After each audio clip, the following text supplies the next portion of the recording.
This is Hot Mic. Hot Mic. On the networks of WDAY. Here's Dom Izzo. Welcome back, everybody. Hour 2 on this Wednesday morning. Ready to rock and roll. We'll have our Bison Media Zone coming up in about a half hour. Get you ready for Illinois State, North Dakota State, as Bison open up Missouri Valley play on the road against the Redbirds in a game that was rescheduled after Western Illinois departed. The Bison needed a game, so Illinois State was added. So we'll get to that coming up in about a half hour. Over the weekend, we're trying to wrap our minds around everything, so much going on, and saw two scores that came in that caught my attention. One of them clearly was what happened with the Gophers at Iowa. The other was the game in Jamestown on Saturday, where Mayville State knocked off the University of Jamestown. And I've been here since 2006. My God, that's had to have happened. And then I saw it hasn't since 2000, since the Comets beat the Jimmies. And maybe even more special because Jamestown's on its way up, of course, as we know, to Division II football. As we say hello to Mayville State head football coach Rocky Larson on this Wednesday morning. Congratulations. How sweet did that one feel on Saturday? Yeah, no, thanks for having me. And it was awesome. It was coming off a week where we lost to Nebraska Wesleyan. We had to have some really hard conversations internally. We had to have some really hard conversations with our players and talk about different things that are uncomfortable. And our kids responded really well. And to be able to come out on top for the first time since 2000.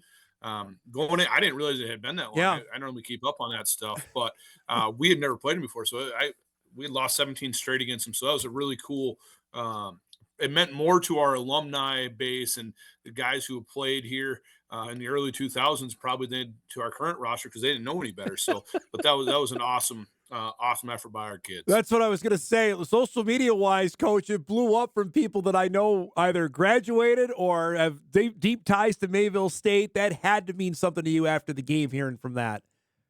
Absolutely. And, Mike Zier is one of the first ones to message me. I bet he did.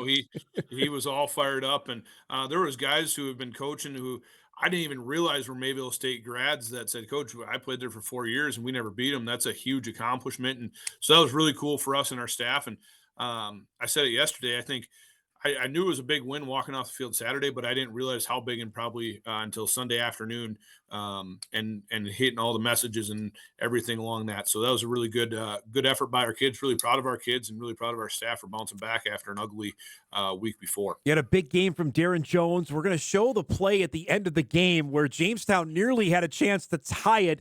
What was your blood pressure rate there on that throw to the end zone for when UJ had it the last play of the game?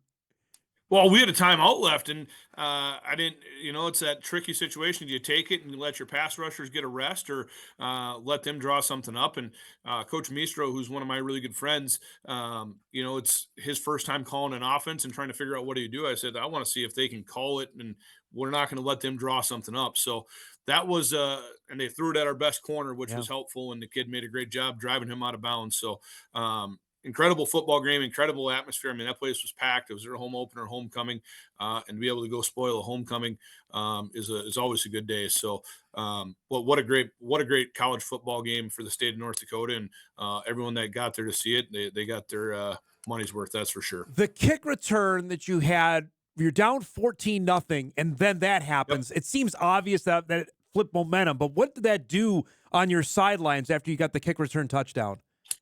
Yeah, I think in the past 14-0 at Mayville State's like, here we go again. And that's just the current state, not the current state, but the previous state of Mayville State football. We haven't been able to win those games. And Zyler Carlson, a kid from Mayport, grew up in Findlay, takes a kick 93 yards to the house and makes 3 people miss on the play. And we talked about it in our team meeting yesterday. That play not only saves the game, it has a chance to save your season and kind of jumpstart this whole thing because we have enough talent to win football games down the stretch here. I think the league is as good as it's ever been. There's really not a bottom. There's Dickinson at the top and then everyone else. But what an incredible play and kind of gave us life. And then we get a 4th down stop the next possession, and then we get an intercept. It kind of snowballed there from the last 6 minutes of the half. Tell me about Jack Simmers, former Central kid who's just been a dude for it. He was on Saturday. What he's meant to your football team. So when we recruited Jack, I knew Jack was really good, but I didn't know what he would do at the college game. He's a mystery, you know. He came in and played running back for us. We played him a little bit receiver. He's a good running back. He's a good receiver. And then our starting quarterback, All American, gets hurt, and we're like, "Let's have him take snaps." And so he did in high school. He was really good at it. And his first game, the stats aren't complete on, but he had 230 yards rushing against Nebraska Wesleyan. And then last week, to be a freshman and be able to take the hits and to be able to command an offense like he's doing right now, Yeah. he's a unique kid who's got a lot of ability, and he can throw the ball better than a lot of people know. But what a special talent he is, and he's found a really good home at that Wildcat quarterback, and we're just going to let him keep doing that. It seemed to work. 21 carries, 79 yards, and a touchdown in the win. Tell me the locker room, the experience after the game. What was your message, and how special was that? Yeah, and so a lot of these kids on our roster, you go look at their facilities and you come up to Mayville. It's completely different. We had a bunch of kids that were recruited by Jamestown and ended up coming to Mayville, and that's a really special win especially for our North Dakota kids who grew up watching Jamestown, Mayville, Jamestown Valley, and getting to experience those games. What an awesome atmosphere! What an awesome way to come back. Campus has been a completely different buzz, and especially going into homecoming Farmersville Valley City week this week, you feel a lot better that his foot was on the line than 6 inches the other way. I know that, especially around campus. So we've had a good week of practice up to this point, and part of that is because it went our way Saturday, and there's a different bounce about us right now than there has been. You feel like it's out of the frying pan into the fire here from Jamestown to Valley City. These are two schools your alums will let you know you can't lose to these guys. Yeah, and now we got another one. We haven't beaten Valley City the last 11 times, and we're 2-20 against them the last 22. So it doesn't get any easier. And Coach McCulloch has been doing it longer, just about as long as I've been alive, and he's as good as it gets in the state of North Dakota. So you talk about really the thing I think that's really positive for the state of college football in the state of North Dakota right now is as good as it's ever been. You look what Minot's doing. You look what Jamestown. You look what Dickinson, Mary. I mean, the product on the field at small town North Dakota colleges right now is better than it's ever been, and it's awesome to see, and it's awesome to be part of. I know we visited, when you got the job, about we're going to change the mindset about Mayville State football. Do you feel like that has happened now with what happened Saturday, that we're on that direction? Yeah, I do. And I think a big reason is we've had great support from our university. Our university president, Brian Van Horn, stuck with us. We had 28 kids on our roster when we started. Yeah. Today we have 127 kids on our roster. We had 2 kids from the state of North Dakota, and we started a quarterback from Minnesota. We started 3 offensive linemen from North Dakota. We started a receiver. We started we've changed the local mindset of what Mayville State football is. And our university's done a really good job of supporting that mission. But that you don't want to get too worked up in results, but beating Jamestown and winning a game down the road definitely helps spring that, hey, we are on the right path. That is a result that we're looking for. So Saturday really helped with that. I know you're also doubling as AD and we were texting earlier this week about Frontier stuff. How are things going with getting ready for that transition for next year? Good. We open up in Redding, California for a conference game next year against Simpson.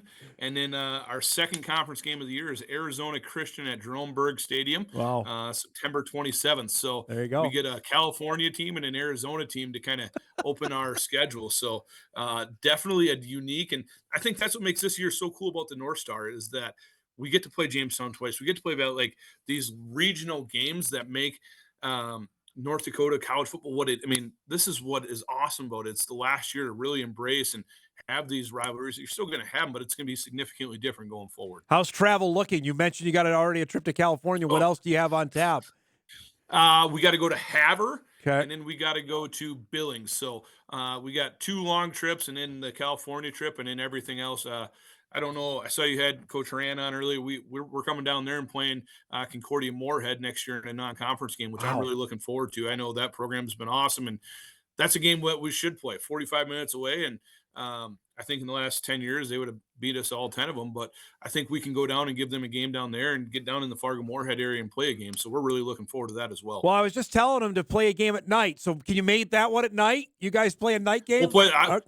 That would be awesome to play that as a night game. We would be all for it. Now I'll shoot him a text right after we get off this call, and let's move that thing to a night game. That'd be fun. You mentioned about your areas of recruiting. How much have doors opened more? Are you getting more receptive for recruits for the success that you've had, or just getting more local guys, has that opened doors more because you're recruiting more locally now?